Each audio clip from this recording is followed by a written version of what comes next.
This week I want to take a look at a game that I know won't be for everyone. By the title, you already know it's Cooking Simulator, a game that was recently released on Steam. At least, I think it's been recent. Although leery about it at first, after talking to my pal Jers about it, I decided to pull the trigger and purchase it, and I have not looked back at all. It's a very simple game to get the hang of. You play as a cook who is hired at a restaurant under new ownership. You enter and it's a bit trashed, so are instructed to clean the place up and learn how to run the kitchen. It's not really a tutorial, instead, that is located in a different section when you click New Game. The tutorial in here has 6 quick steps on how to do the basics of the game, including a quick rundown on how to cook a dish, step by step. You also learn how to purchase ingredients, maintain equipment, and the final bit even gives you a rundown on everything that is located in the kitchen. It takes about 20 minutes or so to go through the entirety of the tutorial, and it's well worth it to grasp the basics on cooking food and not poisoning your patrons. After this, or if you dare jump right into career mode, you're given one sole objective. Get the restaurant from a no-name hole in the wall to an elaborate 5-star place of prestige. Every day that passes, you learn more recipes, gain experience, and obviously, earn money. You're told by the new manager not to make the place go bankrupt, but I don't know how you can do this without actively trying to rack up a debt. So this is how you play the game. A recipe will pop up on the TV, which you can access at any time to view active orders and also the ways on how to cook them. You can have different orders up on each monitor if you'd like.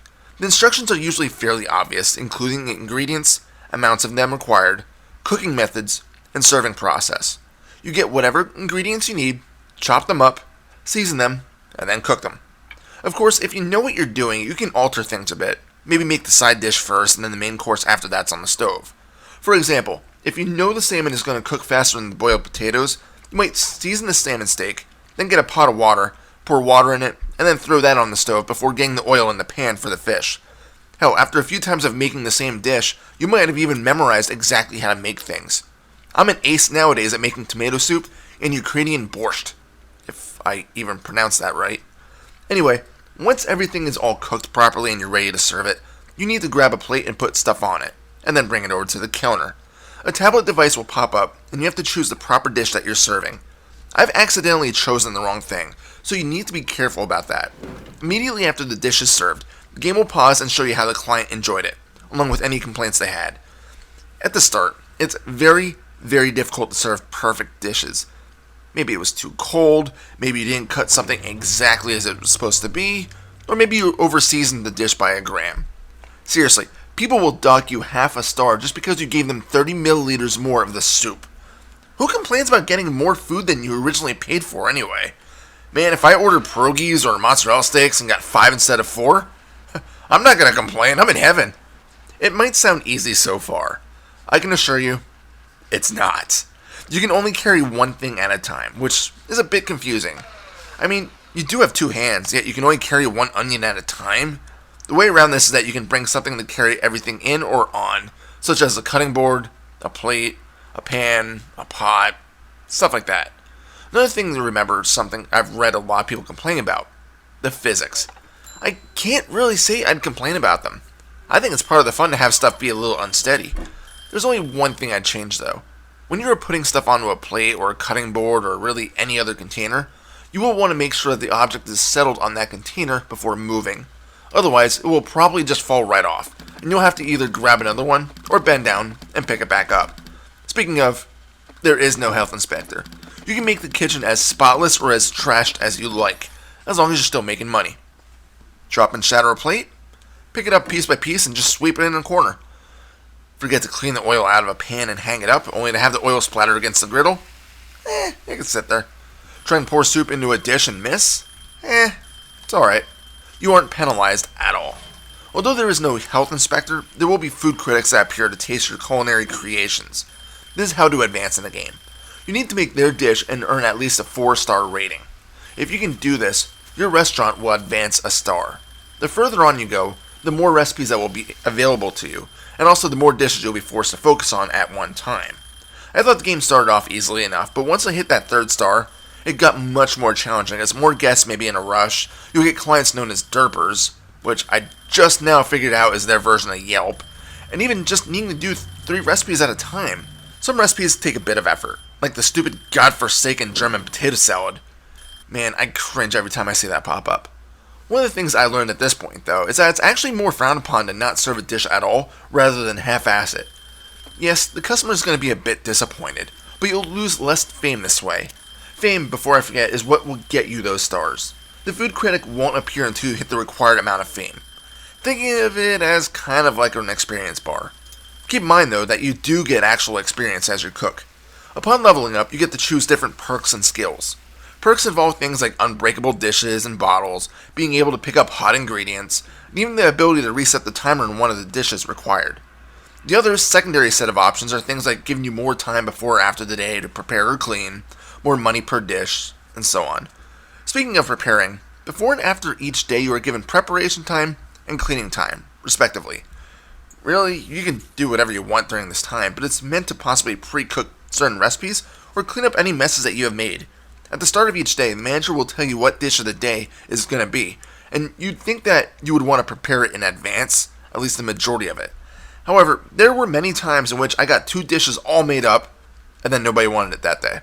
If you wanted to, you can keep it aside and just heat it up the next day. If someone wanted it, that's up to you. As you prepare dishes and serve them, you can also earn cooking points, which are used to unlock more dishes or even upgrade current ones. Typically, at the end of each day, your manager will give you an option of 2 or 3 different recipes to try next. In this way, you're forced to spend at least some of the cooking points. But it's not really a detrimental thing, as it's a perfect way to ease you into trying something new and possibly more complex. As you're cooking, you'll notice that things will, of course, go wrong. The appliances aren't completely reliable. You will need to repair things. To do this is simple enough. You grab the cell phone on the desk, you bring it over to the item needing repair, and choose a repair center to perform the maintenance. I tried to keep ahead of the repairs so it didn't break down while I was busy trying to make an elaborate dish. Usually, I try to do this during the cleaning phase, but that's mainly because at first I thought the stove was just dirty, and it ended up being that it was actual physical wear to signify its degradation. Now, I mentioned before that customers are extremely picky on the serving sizes, and the worst culprit is the cut veggies or fruits. Because of this, when you're reading instructions, you'll have to keep in mind that some math is involved. For example, for the tomato soup, instead of saying put 9 tomatoes in a pot, it's get 960 grams of tomatoes. For the duck broth, you have to boil 2 actual duck steaks, cut them up, and then only serve 6 cut pieces. I learned to keep a calculator handy for the advanced kind of math, like cutting those steaks into 30-gram pieces, or whatever it was. I can easily divide 960 into 12. Once I started getting into cutting 120-gram fruits into 15-gram bits, my brain starts getting frazzled. It's a bit weird, but you do get used to it. As I said, just keep that calculator handy. For as much fun as I am having with the game, there are a couple things that prevent it from being considered perfect. For one, there's no way to give discounted food to a patron in case it's running late. If that timer hits 0 and the food isn't served, the customer leaves with an angry review, negatively hitting your fame. I would have loved to be able to get a few extra minutes where you can serve it as a much reduced price. Sure, you can offer refunds to save your score, but why not something in the middle? Secondly, if you drop ingredients due to the physics, they might glitch out and go missing. It didn't happen to me a lot, but I have dropped a piece of lemon once and couldn't figure out where it went. Third, to throw away unnecessary ingredients, you just hover over the trash with what you want to dispose of and click it exactly once. If there's oil left in a pan or extra seasonings on the cooking board, that's how you do it. Whatever you do, do not click it a second time, as it will throw away the freshly cleaned item. I accidentally disposed of a pan this way, and I was a bit upset that I had to spend money on replacing it. Here's my main gripe though. Where in the hell is the multiplayer? I can only imagine the chaos and hilarity that would ensue if myself and Jairus played this together. We just barely survived each other when we tried playing Overcooked, which is in a similar vein as Cooking Simulator. I think it would be a blast. The developers seem to be taking ideas to heart and have been patching the game regularly with updates, and this is something that is frequently brought up. So, hopefully, one day we'll be graced with this feature. Okay, I got one more thing I want to mention. The sandbox mode isn't what I was hoping it was. It's basically the kitchen and free reign to do what you want. All recipes and ingredients are unlocked for your enjoyment. I was hoping that it was like the career mode, but never ending, in which your sole job is to make the restaurant as profitable as possible. Perhaps career mode doesn't end, but I haven't read anything online to say either way. If you know and want to clear this up for me, please say so in the comments. I'd appreciate it. As I said from the start, Cooking Simulator may not be a game for everyone, and I completely understand that. For me though, I'm enjoying it as much as any other game I've been playing recently, and as soon as I started recording footage, I knew I was going to be addicted. Keep in mind that after I got done recording everything, I realized that the frame rate looked shoddy. The game doesn't actually play like that. It's actually really smooth. The controls are simplistic and allow you to jump right in without having to learn a million different key combinations. You can also insert your own music into the game, as I did because I felt Trivium was motivating enough to make soup. I got it on sale for $15, but I'd probably spend up to $30 on it. Other than a few nitpicking things, the game plays extremely well, and I'm looking forward to whatever new content the devs throw into it. I'm really praying one of those updates will include multiplayer, though. Final score? 9 out of 10. This is Reaper. Happy fragging.